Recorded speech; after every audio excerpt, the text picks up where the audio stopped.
Welcome to this podcast episode. I'm really excited for this one because this time we were talking to Danielle Reynolds. She is the project director for Wise Wizard Games and Wacky Wizard Games as well. And we're going to talk a bit about what the company's doing over there, but she's also a game designer. So we get her perspective on game design as well, which is a really kind of fascinating thing. I know a lot of people out there like going to have dreams and hopes and aspirations of becoming a board game designers themselves. So she kind of talks about that process of not only how she designs a game, but just to like pitch a game and get a game out there. Or maybe if you're just interested in learning about how to get into the board game industry at all, like as far as a career position. We talk about that as well. So hopefully you enjoyed this podcast. Do me a huge favor. Make sure you hit the like button, hit subscribe to our notifications, and let's get to the interview. I am Danielle Reynolds. My original background, I guess, is I have a degree in interactive media studies, graphic design, and psychology, which I didn't realize would eventually end me up in the gaming industry, but they're actually two useful majors I use every day, unlike a lot of people.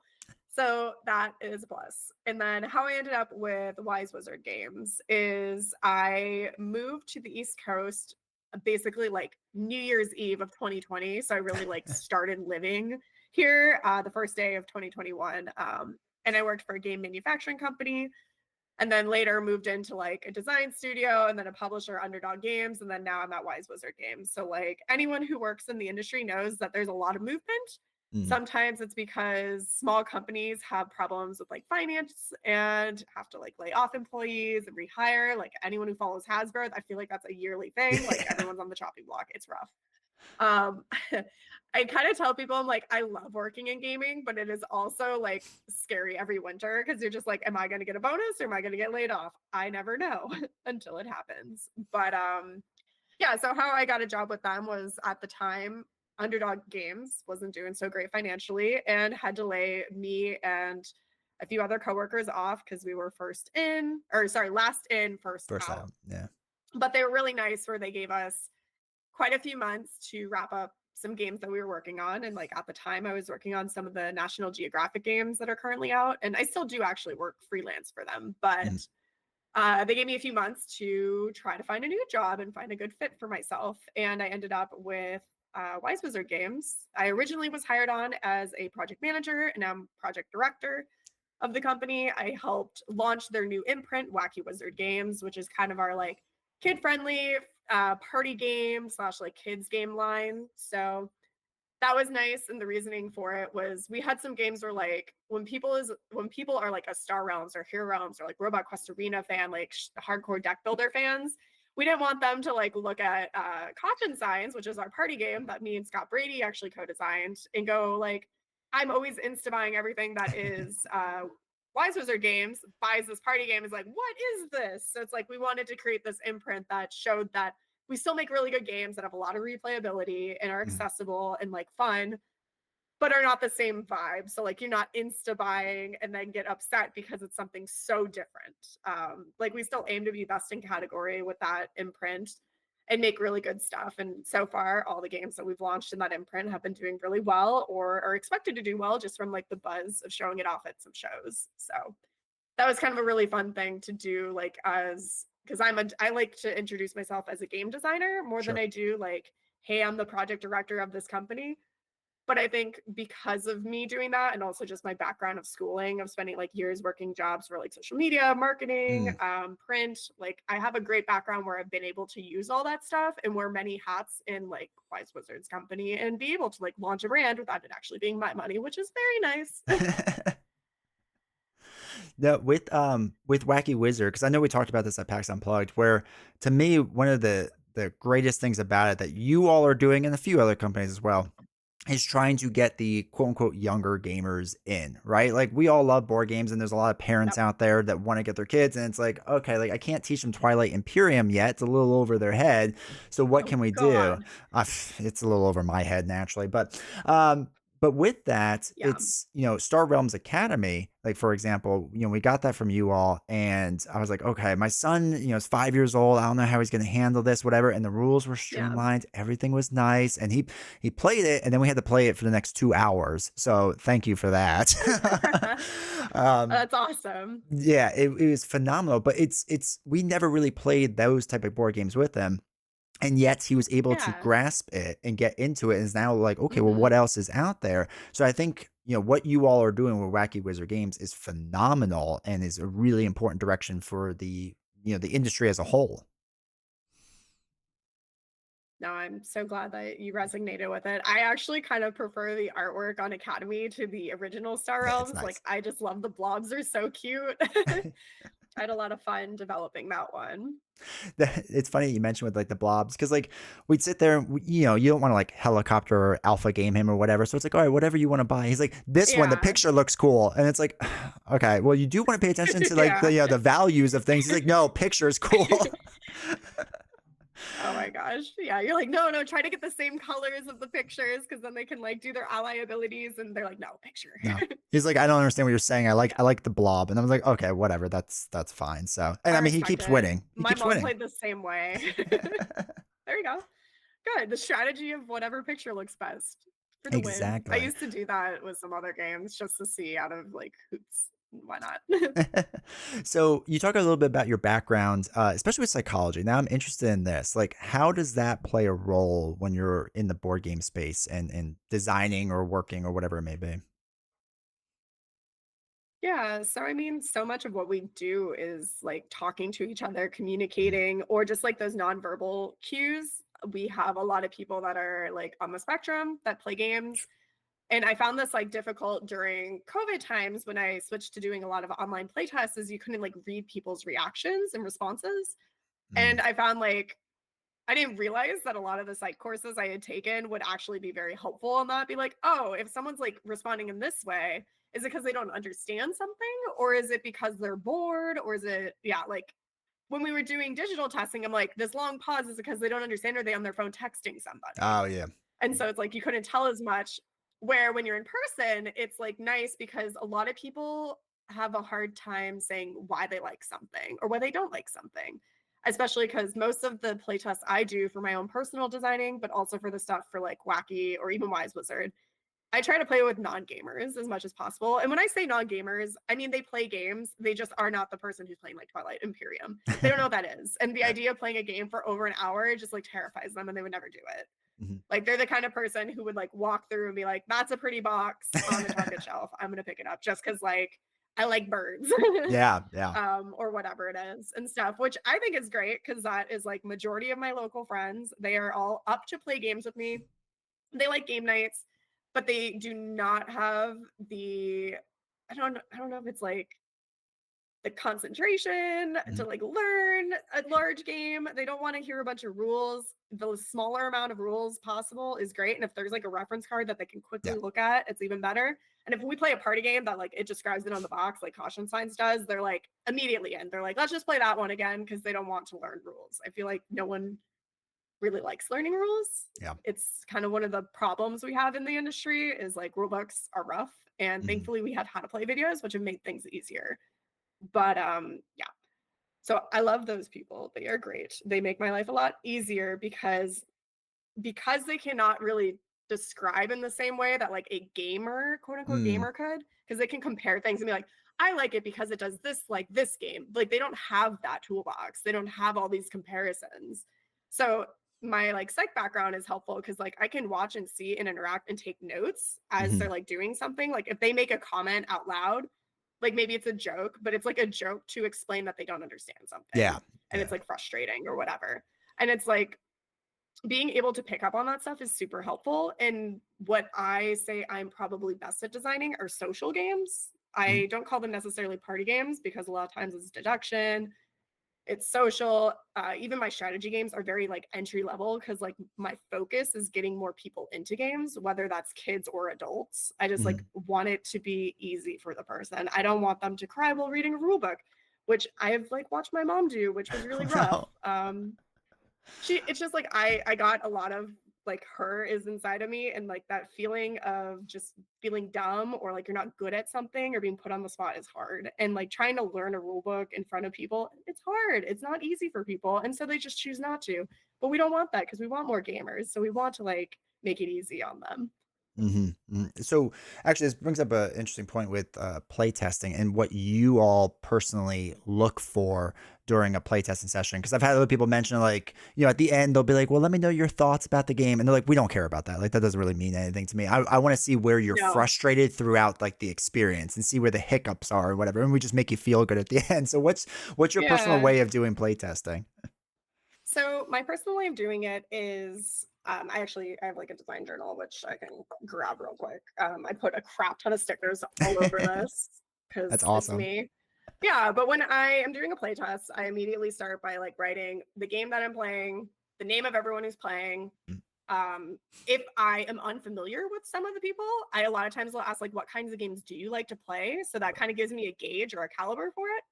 Because if I'm testing, say like caution signs, which is a party game that's like quick drawing and also like deduction included, and they're like, "I hate party games," it's like, well, already that's going to skew some of the comments they make. Yeah. But it also will allow me to ask questions like, knowing they don't like party games, like, what are the party games you played? Because if like they hate party games and they're like telestration's the worst, I'm gonna be like, well, probably this game is not gonna be for them, but maybe they end up liking it, and if they do, it's even better.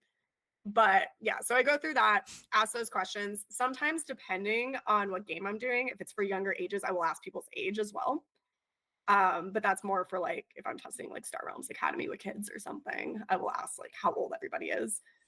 Once I've jotted that down, I will also put in like just general thoughts. So it's like I will teach the game. I will ask them, was there anything like in the rules that they didn't understand? Mhm. But most times I just go immediately into playing Okay. and I start to see their responses.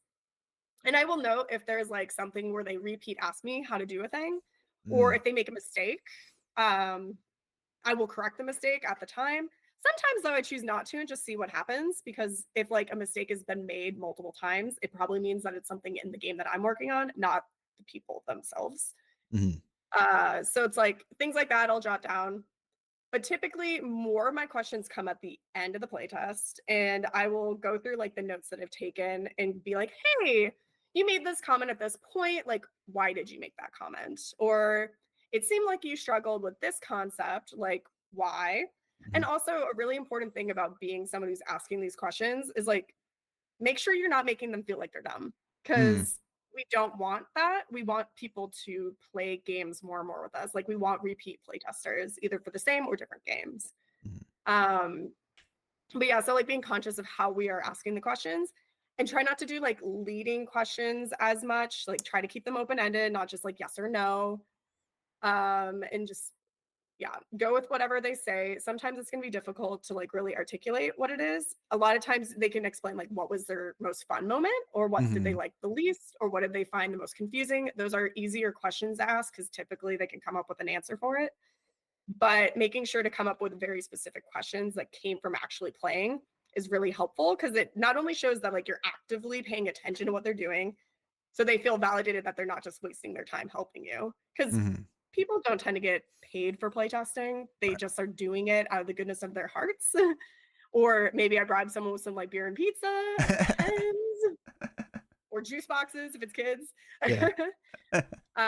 But yeah, so just like making sure to do that. Also, a lot of times if there's something specific I'm looking to test, I will actually tell them up front in the beginning. I'll be like, hey Mm, guys, this game is almost done. What I really need you to focus on is like the iconography on the cards. Did it make sense where everything's located? So like if I need people to focus on specific things, I will tell them up front because that mm, is very useful, especially towards the end of development. And if it's a situation where I'm blind playtesting and one person is like kind enough to read the rule book and teach it, and I'm just like there, just like trying to stay quiet and write notes, and at the end, like clarify what they did right or wrong, or like what didn't make sense, mhm, then I'll do that as well. But each playtest is going to be a little different depending on what you're trying to do. Like party games, once you find the fun, it's really playtesting the content. So most of the questions will be about that. Whereas strategy game is like, did this feel unbalanced? Did you feel like there was mm. a road to victory? When did you figure out that road to victory? Like if one person did so much better than the others, why did they do so much better? Like why weren't those like scores closer together? But yeah, just trying to figure out like what are the switches and the levers that people are pulling and ask questions according to those things. So for the vast majority of the time then, you're doing this in person or at least, like, over Yeah, video, I assume? Okay. mostly in person, but I do digital too. When I do digital, it's normally strategy games because that one it's like you're looking more for stats, but you Mhm, have to do both. Like You can't just do digital because the experience is so much more different. No, that's good to know because I know. So I've done playtesting for other brands, and there was one in particular that you did everything by yourself. They just wanted it to be run on TTS, and you just kind of run through the whole system, but they weren't there with you. So it's like they wanted you to try to figure it out all by yourself and play all by yourself, which was fine. But then I wrote Well, I my own trust you. notes. Yeah, but then I wrote my own notes, and they didn't really ask me anything. So it's just like I don't know. Like, here's a bunch of Hmm. notes. We'll see how this goes, and if this is what you want. And it was interesting because they kept doing it that way. Interesting. They didn't do like a follow-up call or something? Nope. It Huh. was it was very, very interesting. And I remember talking to other people and I was like, "Is this how this company normally does it?" And they're like, "Yeah, pretty much." I was like, it's a strategy, but okay, to each their own. So Interesting. that's why it's Yeah, always we interesting." we don't do that. I've done it before where it's like, "Hey, we have a solo mode of a game," and I watched them play it, and then afterwards, they played it more times testing different things just because we Sure. needed a pool of information, of Mm. numbers, then I understand it, but it's a little weird. It's a strategy. Personally, weird. I wouldn't do it.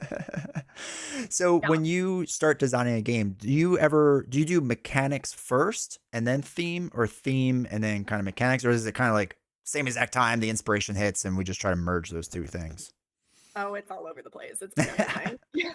I always say that I do a lot of design based off feel because I like the Mm, experience to be the thing that I'm mostly after, but whatever it it's is. been everywhere. Yeah, like I mean, caution signs came from a trip to Hawaii where I kept finding ridiculous signs, and I just happened to have been messaging Scott about a different game idea he had, and I was like, "What do you think about this?" And we jumped on it because he was in Alaska also seeing weird signs. So that happened versus I designed a game with the publisher found a bunch of rubber chickens in a Chinese factory and was like, "Can you make a kid's spelling game with this?" And I was like, "Bet, let's Sure. go." And it's just like, squeeze it, poops out a die. That die has a number. That's how long your word needs to be. And you're flipping over eggs, and it's just like a speed spelling game. My So it's one God. of those things like that was a component thing.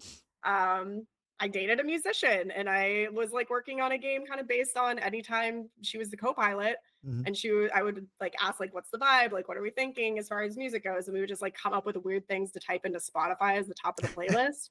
And then we switched it over when someone's like, "Hey, I need a music game that's kind of like Cards Against Humanity but not," and I was like, "Okay, we change it to memories and what's the song title, like we'll answer it, like that time I got crop dusted in an elevator, push it, don't stand too close to me, whatever." So it's like I've had inspiration come from very different ways. Mhm. Sometimes it's theme, sometimes it's mechanic. I have like a little pine tree thing that is my Christmas tree. My cat's bigger than it, so constantly knocks it over. And I was like, "Hey, we should make a push your luck kind of game or like a tile laying game about building a tree, but you have dumb cats that keep knocking shit off." So it's just like it comes from everywhere. Yeah, Yeah. there's not one specific way at this point because I'll play a game and just like one little mechanic and decide to make a game around it or Mm. a theme or like an experience in my real life. But a lot of it does come from real life, just going out and doing things. I was gonna say how much of it is, you're playing a game and they do something mechanically and you're like, wow, there's something really special here, and I can make an interesting twist on it, and do my own version of it. Like, does that happen a lot, or is it just kind of like Doesn't happen quite as life? much. It's more Yeah. like that is logged into my brain, and then Mm. later something happens, and I'm like, "Oh, wait, that thing was cool. I could do it with this thing that just Yeah. happened." Yeah, Okay. so I would say it's definitely more like life inspired. Okay, perfect. All right, so you design your game, you work through it. It's doing, design wise, it's perfect right now, or it's close to perfect. But now, we need to go to Kickstarter and fund the thing. And I think there's a lot of people in the board game space that are, just like me, that we don't know the back end of things and the stress and the anxiety and all the things that you all have to think about. So if you don't mind, we don't have hours upon hours because I'm sure you could talk about this forever of just like the issues with Kickstarter or the things that publishers, developers, designers, whomever may look at, and how you all kind of go about making a successful campaign. So it's really funny that you asked this because I have actually not had a game on Kickstarter. Okay, Yeah, me personally, as a designer, every game I've had went direct to retail. it's a So smart way I to do am it. Yeah, I am very blessed. I do not own my own company. All of my games were done through other publishers and stuff. It Mm, just happened to be that my most recent game out came out from the company I actually work for, but that was just because they signed it. So, mm, my only experience with Kickstarters was when I first designed a game, mm, decided to put it on a Kickstarter, and decided to take it off of Kickstarter because it was just barely going to fund. And I decided I didn't want to be an actual publishing company or Mm, as more like support for my own company because Wise Wizard Games does do a lot of Kickstarters, but that's yeah. not actually technically my job. My job is to basically, I'll do everything from taking meetings with a designer, reviewing their game as like inventor relations, showing it off to my team, testing it internally, helping like get a contract sent, and then I will even do like development for that game, and then I'll work with the graphic designers, the artists, and move it forward, and then start like quoting out with different like manufacturers and stuff. And then once it's like set up there, I will do also like the product design. Like, do I Mm. think the game needs to be XYZ size? And like what materials do I want it to be made of? So it's like I do literally all of that, and then I coordinate with the operations side, and they will take it from like, okay, great, it's finishing up at the factory. Let's put it on boats. Let's get it to the next spot. My interaction with Kickstarter is really just, hey, Danielle, we're doing this Kickstarter. You are going to be taking the game and like making sure it's like manufactured once it's like all set and done on the development side. But really, we just need you to like go through and make sure there's no typos, make sure this Mm. makes sense. It's like I'm more proofreading, and Okay. I am in those meetings, but more of what I work on is the direct to retail. And once like any Kickstarter game is done, it gets handed off to me to make sure it gets printed. So I can't talk hours for this. That's fascinating because you know what's funny Yeah. is there's a lot of I guess smaller companies too where it's just like it becomes like this all hands on like everyone's running around with their hair on fire trying to figure out life and whatever. And it's really cool to hear your all side of this because it's just like no, like there is separate, little buckets and you don't Oh, have to yeah. worry about everything else. You could just, do your job. Yeah, no. Because I already have to do all the other things I listed, I thankfully don't have to do the Kickstarter part. My bit of Kickstarter is literally just like reviewing stuff and being like, "Hey guys, we haven't posted an update on this Kickstarter. I feel like we should probably do that." And also tell the team like, "Hey, just so you know, like I got the sample in. It looks good. Here's a video so you can post it on the update." So it's like that's Mm, more what I'm doing. I'm just keeping the wheel moving while they're put on pause. So it's always awkward because like I'll have projects with the graphic design team that they like need to accomplish, but they'll be pulled away to like work on something for the Kickstarter. And then I'm like, well, okay, so how do I keep all the rest of the project's timelines moving so nothing's like too late or clogged or whatever it is that happens? yeah, I can't imagine what that balance is like to, be on like several different projects and making sure like this person's doing this thing and that's doing that thing. I mean, is it just a lot of calendars you own or just notebooks? Yeah, it's that and notes and just like making sure that things are moving forward. The great thing is like internally, we have a lot of people like me that are very like self-motivated, good Mm, at keeping track of their own stuff and don't need as much poking. There's a few people that I feel like I'm more managing their calendar as a secretary where I'm like, I don't need to be doing this. But, in general, we're pretty good about people think like Wise Wizard Games is this huge company mhm. like Asmodee or something. We are very much not. We are very small. And so we have to wear a lot of hats and just rely on the fact that we think everyone's going to get their job done and we're going to communicate and make sure that it gets done on time. But then there's these outside factors like if there's a strike at a port, then the game Mhm. can't get in and stuff. Or safety testing, like someone checked the wrong box and now it's not been approved for, or it hasn't been tested for a region that we need it tested in. And so we have to send them back and get it done again. So it's like there's all these really tiny details that if someone's not owning them or they like overlook it because they get pulled to do something else, Sure. it can get a little wonky. But yeah, no, I mean, I enjoy my job because I get to wear a lot of hats and I learned a lot just by doing. So sadly, they don't really have training courses on everything that it is that I do or that my coworkers do. It's just kind of you learn as you go. Yeah, exactly. So with, the distribution side of things, I mean, were you doing that during the COVID era? So I actually started getting into design in like 2019. Okay. So it's like I had my first game signed in 2020 and it's still not even out. That one's supposed to go to Kickstarter someday, maybe.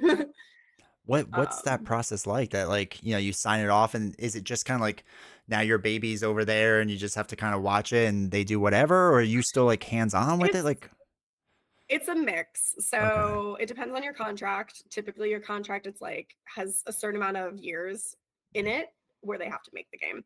This Okay. contract is actually up where I need to re-sign it or take back the game. I decided to re-sign it because like I have too many other games that I'm working on. So it's like I don't feel the need to try to find a new publisher for it. I also it's not their fault that this all happened. Like we had a heart attack happen, one of the like Mm, two partners split off. Like they've just had a lot going on in that publishing company. And it was a small one. So they don't like sure. have a lot of people to do things. So in that game's case, it's one of those things where it's like I have passed it off. I did some more development. They were supposed to hand it off to a developer in the developer's hands. So it's like I don't know if that developer is not working on it or if something's happened in their life. I just occasionally poke and be like, "Hey guys, like what's the status of this game?" Mhm. But once you've signed over your game, it's really just like it's now out of your hands. Some publishers work with you more. Like I personally, inside of Wise Wizard Games, when I'm partnered up with like a designer or something, I will ask them how involved they want to be in the development of their game. Okay. I will like do more check-ins if they like that, or I will be like, "Hey, you've signed it off. You don't want to do anything. Great. We're just going to take it, and you're going to be cool with it, and you're going to review the rule book when we're like at that stage."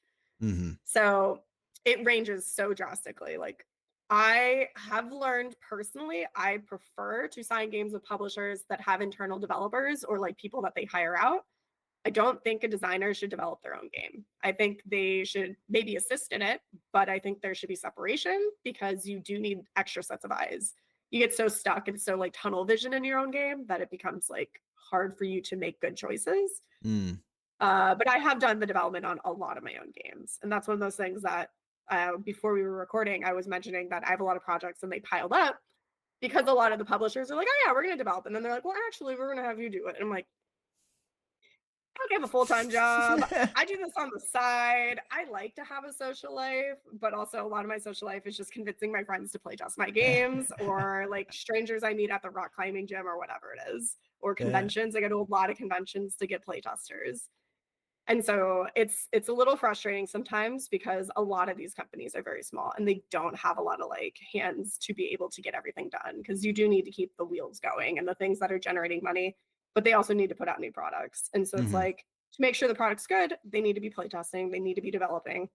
And so a lot of times they'll push back on the designer of the game to do that too. But it's like when you have someone like me where it starts to pile up, it's like, ooh, it's gonna make it take a little longer.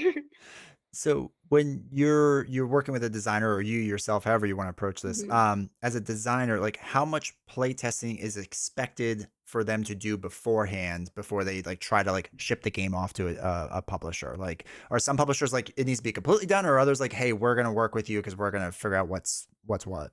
It's all over. Is it I would okay? say typically what I've noticed with the publishers that I pitched to, and I pitched to like over 50 different publishers at this point, more than not, they want it to be like at least like 85% done. Okay.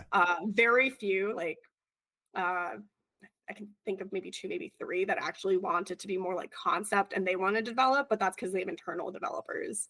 Mm. But majority of the people want a lot of it done. Like it's actually it used to be like don't spend a lot of time on art and graphics. Like it doesn't matter. And now it's like, "Oh my god, you have good art and graphics. We're just going to sign it with the art and the graphics." Like it's insane to me how much things have changed. Mhm. Because more and more games are coming out. There's more competition and the closer a designer can get their game to being finished, the easier sell it's going to be to a publisher.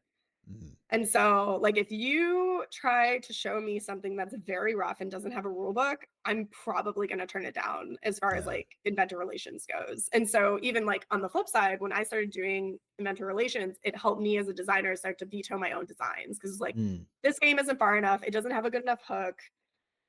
It needs more play tests or whatever it is. But then the nice thing is, since I mostly focus on social games, it's like once you have that hook and you have that good gameplay, it really is content. And content is something that a lot of times bigger companies will hire out. Like Grant Lyon, who is a stand up comedian and also a game designer, gets hired to write content a lot. And like Mm. Danielle Standring, also the same. Like we have a lot of like influencers or like comedians or whatever that also do that as like a side gig. Like they'll get hired by Hasbro or Goliath or whatever to write up some funny cards for games. And so like I've also been hired to do things like that too. Um, but I would say as a designer, like don't be pitching your game until it's at that like 80-85% done range. And Yeah. also be very honest. Like if I'm asking you questions about the design and I'm like, hey, like where's the weakest spots? Or like what is it you're still working on? Like I want to know those things. Mhm. And it's not going to be the reason we don't sign your game. I think a lot of people are scared to be honest, but the problem is if we've signed the game and we're working with you to help develop it, like the issues are immediately going to come up anyway. Yeah. Or if we take it internally and start playtesting it and we realize like it's massively broken and you didn't tell us that that one thing was like needed work, Mhm. we would have focused on it. That's just wasting our time. Mhm. So when you get outside designers to come in, is it people that are just pitching ideas to you and they're just like sending you emails and like, hey, I have this great idea and it's the next big thing and yada yada, or is it just people you've met along in the industry who then you get to know and then they say, hey, I also happen to be doing this. So I would say more it's the first one. Yeah, People will email, either they find me because of like conventions or through someone else or whatever, or they'll just email or like in general, like I think it's like contact at sure, yeah, wisewizardgames.com or whatever that is, or like info at, and then it'll get forwarded to me. I will then look at it. Typically, like what I hope for is that they'll send me a sell sheet. And ideally, if they have a video, that's even better. Cause if I like the sell sheet, I will then ask for a video. So it's like have it prepared regardless. yeah, Yeah. And if like at that point I'm like still interested, I will check to see do they have an online version? Are they gonna be at a convention I'm gonna be at soon? So that way I can actually play it. I hmm, don't typically like to have designers send me games without me having played them first because they're always going to do a better job pitching it than the rulebook because like I mentioned yeah, earlier, rulebooks tend to be terrible. So I want mhm. people to have their best first chance and it's normally better when they're the one teaching it. Mhm, And that's even if you're an introvert or an extrovert. Like I work with a lot of introverted first time designers mhm. and it's really cool because a lot of like published games that we have coming out are from first time designers and stuff. Okay. And we aren't always looking for, hey, this person has a name and they've like made all these games. We don't care. We just care if it's a good game, which Mhm, I think should be how it works. And that's why I'm so willing to like look at people who I've never met before as games. mhm, mhm. Yeah, I mean, I have signed, like, we have signed games from people I knew, but it just Okay, happened to be just because worked they out. reached out and it just worked out that they had a game that made sense and fit well. So it's like, we definitely don't prioritize people that I know or that the company already knows. Mhm. Okay. So do you have to go through these pitches like is it like one pitch a day? Is it like one a week? Is it 20 a day? Is it what's it Um, like? It totally varies. So Okay. I do a lot of stuff through like Unpub. So it's like the unpublished network. They'll put on like speed pitching Okay. or like panels and stuff, and I'll just participate in that and like watch them. Mhm. I'm also judging for like the Cardboard Edison Awards. So it's like I get to review games that way too. Mhm. So in cases like that, it's going to be a lot of games at one time. So it's like if I do a speed pitching, I might look at 20 games in one night Mhm. where or if I do like an open call for submissions on like a game group on Facebook, like I might end up looking at like 100 in a few weeks or whatever it is. Or Mhm. at a convention, I might see 5. I would say like pitch wise at conventions, I've already done like all the steps and it's like we're literally playing it at that Okay. point. So I probably see like 5 at each show because we are very selective in like what it is we're looking for because we only have so many spots in our catalog that we need to fill and we're already looking at a bunch of games. So Mhm. I would say, like, on an average week that's not like a convention or something, I may be looking at, I don't know, 10 to 20. So Wow. not like the worst, but it is time that's taken out of me doing all the other things I need to do. That's crazy to me. Like, that's amazing that you can do that. Like, honestly, because it's just when I learn a new game, like I'll learn a game, and then for like the next like 3 days, I just don't want to look at another like new game. I like to go back to old I can't favorites. I do like to go, that. yeah. I like Hero Realm, so I'm just gonna go back to that and just like cleanse the palate and No, I think enjoy that's that. great. Yeah, I just sadly don't. That's why I don't like to have things sent to me without actually Makes having been sense. taught the game. So I am a Mhm, little bougie that way, but also there's so many resources and ways we can play it. And it's like if there is not an ability to meet a person in person or mhm. play digitally, I will make exceptions and I'll go on like a video call with them. If they're not willing to do any of that stuff, then it's kind of like we're probably not going to want to work with you in general anyway. So like Yeah. I am a lot more accommodating and much quicker to respond than majority of inventor relation people that I've met. And I know this from fact because I pitch to them and I get ghosted constantly. So it's not just me that gets ghosted, it's everyone does. That's what I was gonna say next is just like, if somebody's looking to pitch a game, right? I can't design games. It's Yeah. not something I can do. But I'm sure there's people listening that are like, hey, I can design the next big thing. What should they be doing to prepare themselves for that? What either in their game or the pitching Yeah. process? Honestly, you should participate in Unpub. We have a ton of like mini Unpubs at bigger conventions. Same with like Proto Spiel. They have a lot of local ones, especially in the Midwest. There's a ton of them. Those are good resources for like learning how to play test and also connect with other designers as well as publishers. There's also an organization called Tabletop Game Designers Association. I'm on the advisory board for it. And that one is geared towards like designers. So it's like if you get a contract, we have people that will review it.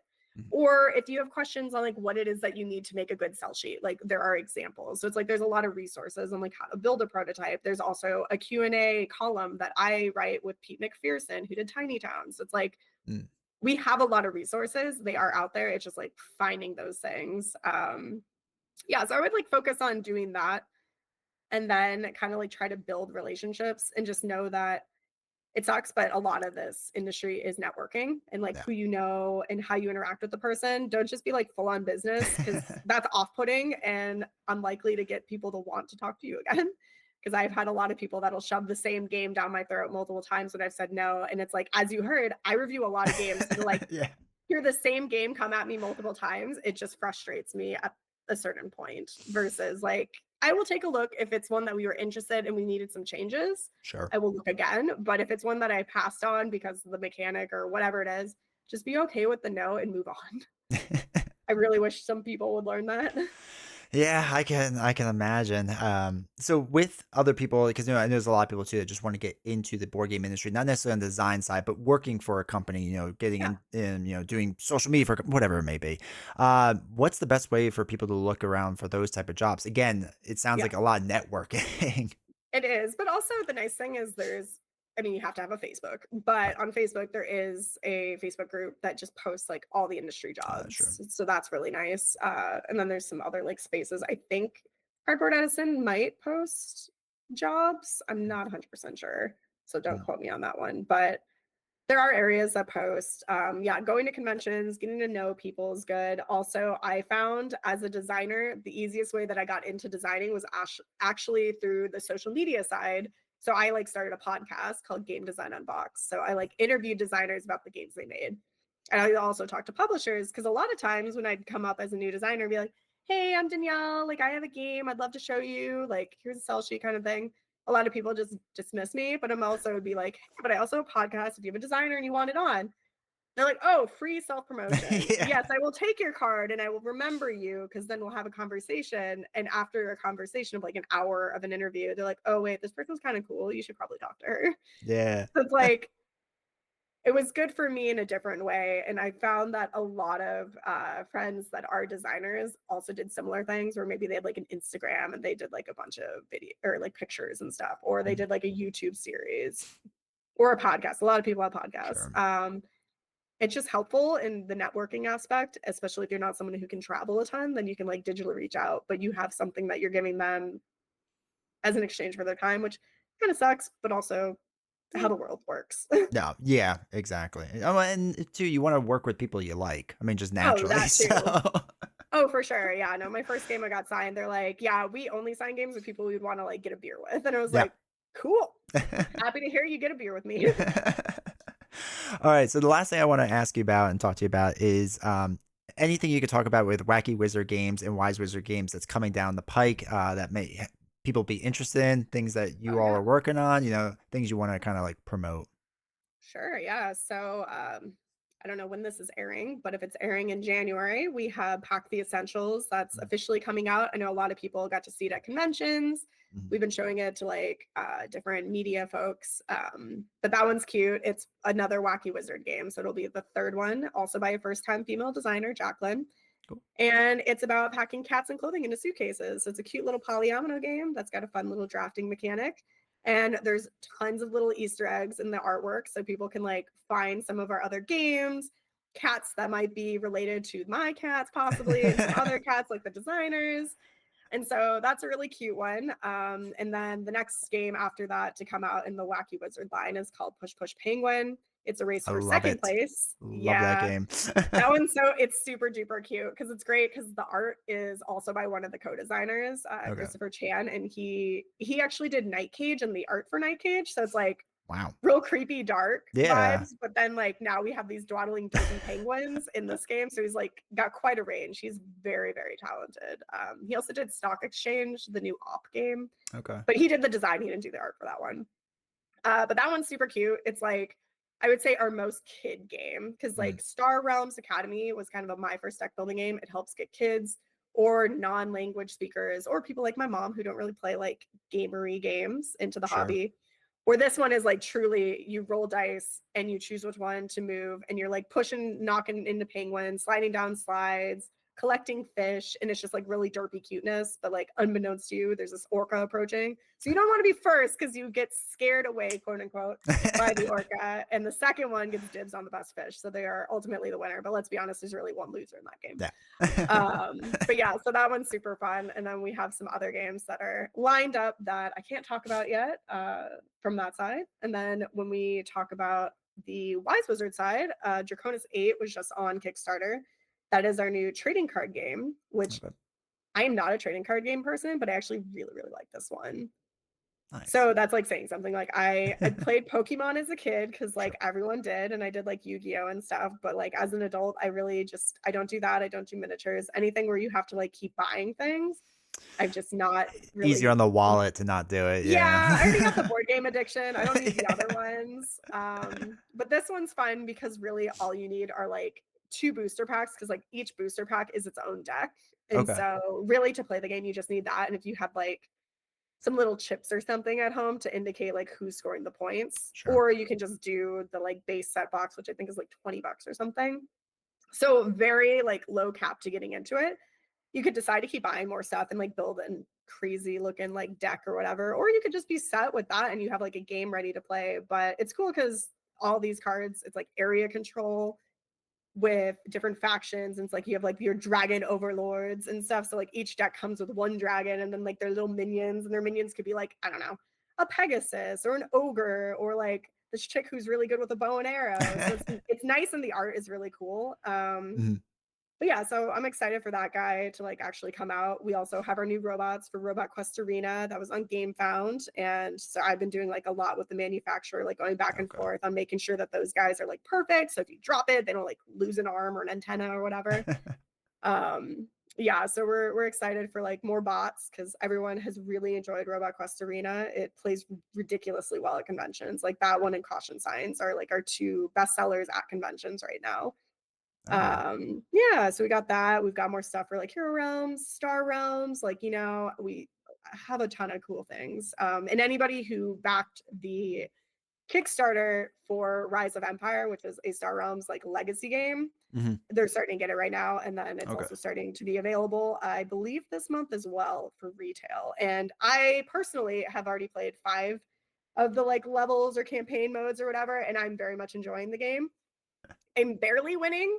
I do not know if I will win the campaign, But you're but winning. I'm excited. I am winning. That yeah, it is. It's been noted. I just should stop playing the game now so I can just Yeah, say it just and done. that's it. It's done. Just done. Yeah, but it's super fun. I've never actually finished a legacy game, so who knows? I might not finish this one either, but I'm enjoying it a lot. It's cool because it's like 2 player, but at the end you have a game that can play for 1 to 6 players because like all the games you sticker or like all the cards you've stickered Yeah. replayable just like in the base game. And they've added 3 new factions, which is really fun. It's kind of like the prequel to the lore of Star Realms. So That's we've cool. got a lot of fun stuff we've been working on. It's a lot you have to juggle. It's a lot to keep up on. Keeps me busy, but I'm very excited. And I like the diversity in the games between the two like subsections. So it's nice. Good. Perfect. Well, Danielle, thank you so much for taking the time to talk to me today. I appreciate it. Yeah, of course. It was fun.